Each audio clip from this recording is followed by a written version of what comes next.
Sukagar. This is Trace reporting on the latest from Din Djarin, our local exterminator who continues his quest to locate Jedi, the closest thing to Baby Yoda's people in existence. After destroying the Imperial outposts in Navarro, Djarin and Baby Yoda made their way to the planet Corvus to locate the surviving Jedi, Ahsoka Tano, having been sent on the word of Bo-Katan of Clan Christ. Before I begin my report, I wish to include a section of the report of Ula Rusalor Salander, who arrived a few days before me to investigate claims of Ahsoka's whereabouts. Upon arriving on the world of Corvus, I was shocked by how burnt out the planet was. The stunted trees, lack of growth, and heavy fog all reminded me terribly of the trench warfare that took place over the course of history, especially in the so-called Great War that took place between the Allies and the Central Powers. It is my belief that this world, though breathable, was subjected to a kind of bio-assault that has killed much of the vegetation and has led to an ever-present sense of decay. Located on the world is the city of Caladan, built much in the style of the Edo period Japanese villages and castles. I would also like to note that Caladan and Corvus are named shared with two of the worlds in the Carino Empire of the known galaxy. I recommend an investigation into this. Anydo, it was here that I encountered Ahsoka Tano, besieging the city and its armed guards. A team of them were dispatched into the heavy fog to eliminate her, but using tactics rather similar to the Alsha hunters better known as the Predators. Ahsoka easily dispatched the Utrikov before confronting the magistrate and her chief of security. Before I discuss them, I must first discuss the hired goons seen patrolling the city. I suspect due to the rebreathers and the fact the planet's air is breathable, that they are not human, but are some form of unidentified aliens. In fact, their style of uniform closely resembles the soldiery of House Harkonnen of the Carino Empire, especially with their slit-eyed helmets and rebreathers. I request our sources in that galaxy to look into this matter. Now, on to the magistrate, who was later identified as former Imperial industrialist Morgan Elsbeth and her chief goon, Lang. Morgan is known to us only by reputation, having grinded down many worlds in order to aid in the construction of the Imperial Navy, but disappeared not long after the collapse of the Empire. She also carried a spear made of pure Beskar, which raises questions of how she got it. Lang, on the other hand, is unknown to us, but his armor is Stormtrooper, and he bears an uncanny resemblance to the famed criminal gunfighter known as Johnny Ringo, a chief lieutenant of the so-called Cowboys Gang, who was later killed by deputized gunfighter John Henry Holliday, better known as Doc Holliday. In fact, the entire situation reminded me greatly of one of the adventures of Ogami Itu and his son Diagoro, the traveling Ronin father and son duo known as Lone Wolf and Cub, specifically the Hades incident.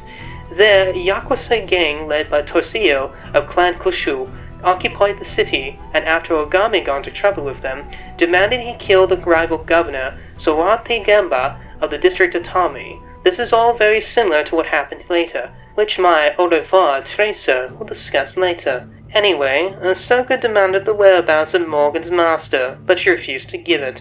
Ahsoka warned her that she only had one day to change her mind before disappearing into the fog. I should note the ease of her ability to disappear into shadow without a trace leads me to believe she has mastered force concealment, allowing her to trick the minds and senses of those pursuing her into not noticing she's right in front of them. This proved especially frustrating as Ahsoka eluded my efforts to track her. Not long after, Djarin landed on the planet and made his way to the city to seek out Ahsoka. There we discovered Morgan and Lang's men have kept the city under a permanent state of lockdown, with the centers locked into high-tech versions of iron cages, and the streets patrolled by mercs and a pair of HK-87 assassin droids. HK-47 must be shaken in his processors if two of these things aren't enough to kill Jedi. Conclusion. You have just shown me your soft, meatbag-like underbellies and said, HK-47, please shoot me repeatedly there until I die. There, Djarin was taken before Morgan in the city's palace, with the place converted into a kind of greenhouse with cherry blossom-looking trees populating it. This does add credence to Solander's theory about bioweaponry used on the planet, as this seems to be the only place where trees can grow, and there are any visible bodies of water. Morgan then offered Djarin a Beskar spear in exchange for killing Ahsoka, leaving him out to venture out to find her. There, Djarin attempted to use his thermal sensors to locate her, only for Ahsoka to completely ambush him with the two exchanging blows. Thankfully, Djarin's armor kept him alive long enough to tell her that he had been sent there by Bo-Katan to find her. The entire encounter brings up two conclusions. The first is that I suspect Solander's theory about Ahsoka using force concealment to be correct, which likely means that while Djarin's sensors were likely picking up her footsteps, his eyes were fooled into not seeing them. This clearly must have been a trick she picked up considering her lifetime of being hunted by both the Republic and the Empire. The second is that twice, Ahsoka was called a Jedi by individuals clearly familiar with the term and its meaning, and both times Ahsoka did not refute the title. This contradicts her earlier declaration that she was no longer a Jedi, but these were made prior to her battle with Darth Vader and her subsequent disappearance. I suspected then that her encounter with him, and being able to break through to Anakin Skywalker, has allowed her to reconcile her differences with the Order, and has chosen to take up the title again. In Mando, there is a term we use to describe the true spirit of a Mandalorian. Vod Aroshe Beskargam. A warrior is more than his armor. In this case, I would prescribe the same to Ahsoka. A Jedi is more than just their laser swords and superpowers, more than just their allegiance to any government or any prescribed code. A Jedi is a being that uses one's power of the Force not for their own benefit, but to protect the helpless, meek, and downtrodden, the average Jasons and Janas of the galaxy. This belief is what began the Jedi Order, with it drawing its origins from the medieval code of chivalry, best practiced by the militant orders such as the Knights Templar. And Ahsoka, even after leaving the Order, continues to follow these beliefs throughout her years. Anyhow, Ahsoka and Baby Yoda spoke together through a kind of force bond and telepathy, and from there we learned where the kid comes from and even his name, Grogu. He was taken in by the Jedi Order, who trained him up until the fall of the Order, where he was taken into hiding. The Imperials discovered him, however, and his memories were described as one of pain and loneliness, where Grogu began to hide his powers to protect himself. This perfectly explains the ease of which the kid is able to use his abilities, including telekinesis and healing. He has also formed a close bond with Djarin, seeing him as a father. It is because of this that Ahsoka refused to train him, citing Anakin Skywalker's separation from his own mother as the root of his downfall, and fears the same would happen to Grogu if the same was done to him. However, Ahsoka and Djarin agreed to help one another defeat Morgan and her forces. Ahsoka quickly dispatched the goons on the battlements, with one of them being smart enough to run away. I wonder if he's related at all to the smart goon who wisely ran away from the vigilante known as Batman.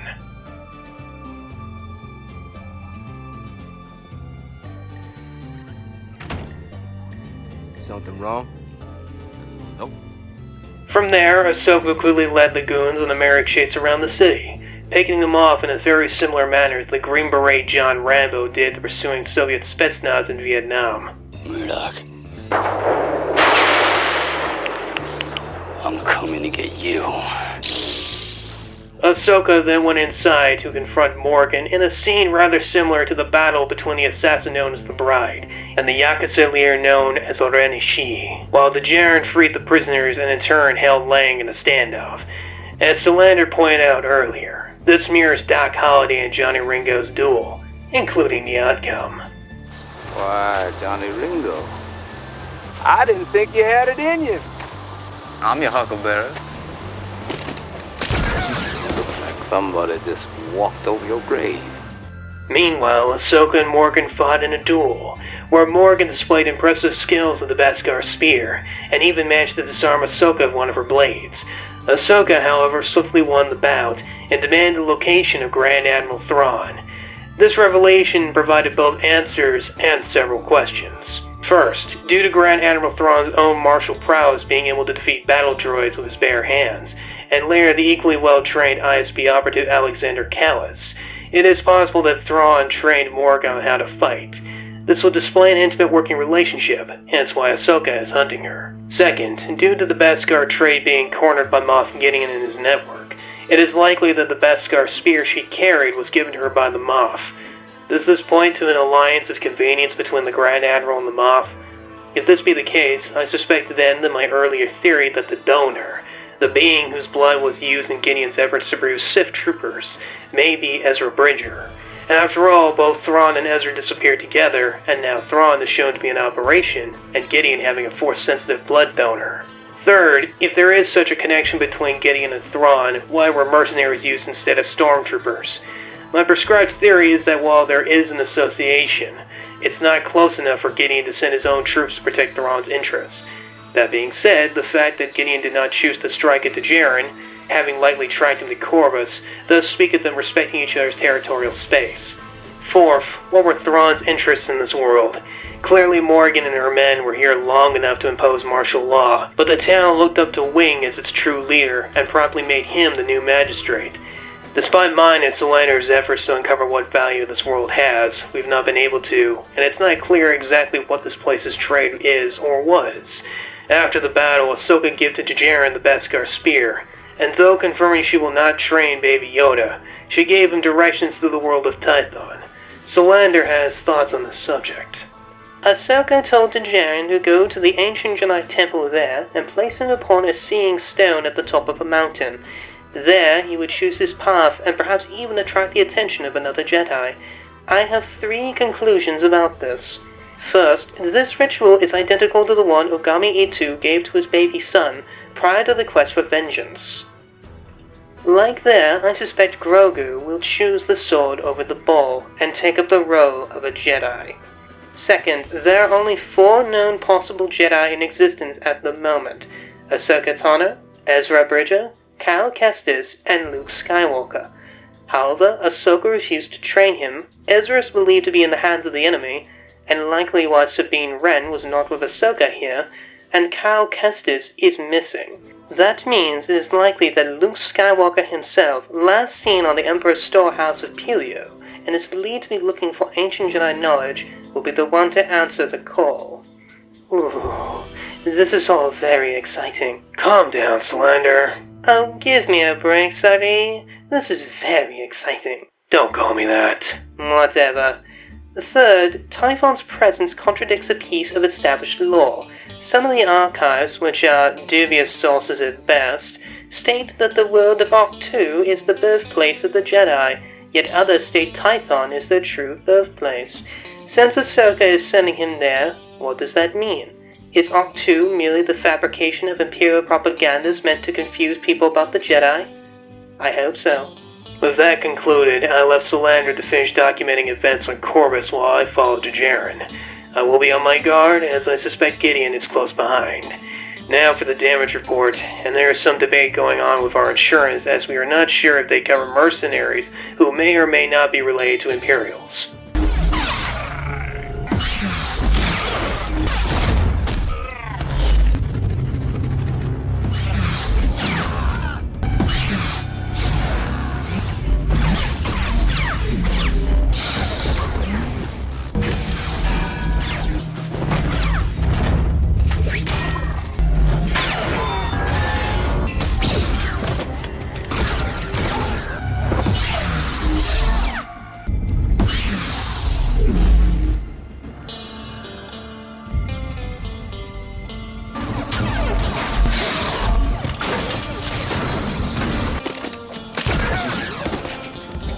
Behind you!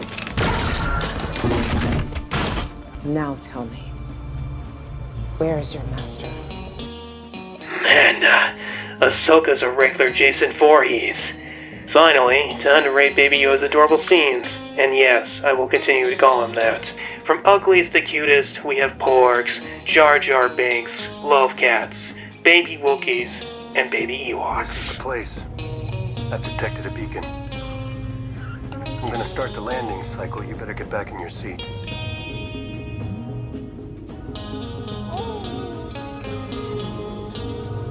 What did I tell you?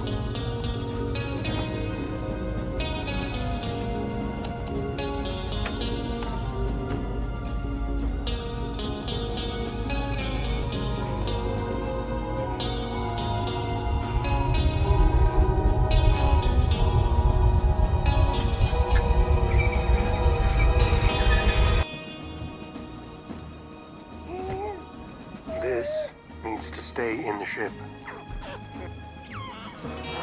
Let's head into town.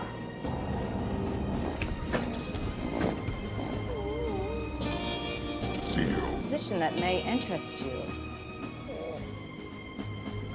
These are the coordinates. Keep your eyes open.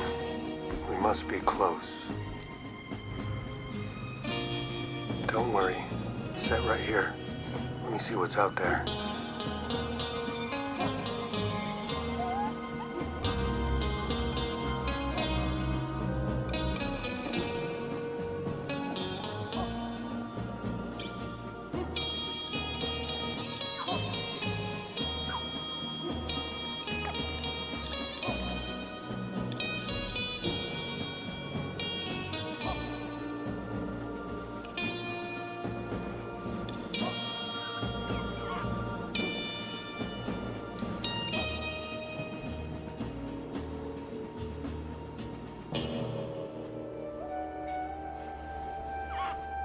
Grogu? Yes. That's his name. Grogu. He seemed lost. Let's see what knowledge is lurking inside that little mind.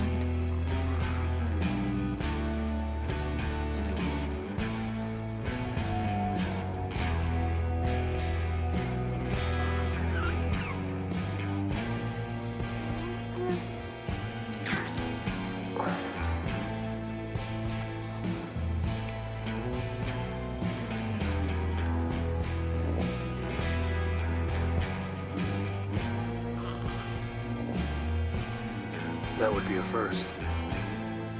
I like firsts. Good or bad, they're always memorable. Grogu. Good job. Good job, kid. You see that? That's right. I knew you could do it. Very good. He's formed a strong attachment to you.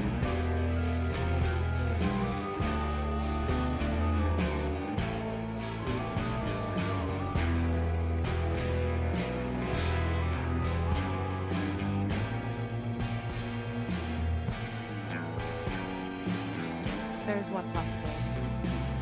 Force. Place Grogu on the seeing stone at the top of the mountain.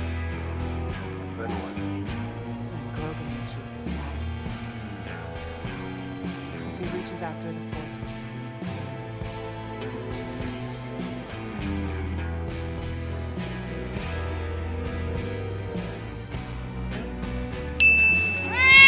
Whoa, you sound pretty mad, buddy. Baby Yoda had quite a few adorable scenes, but not as much as in the previous reports. If anything, what we learned about him has made him quite a sad kid. He needs a hug. With that finished, I conclude my report and submit it for your examination. Retorche me, Vod.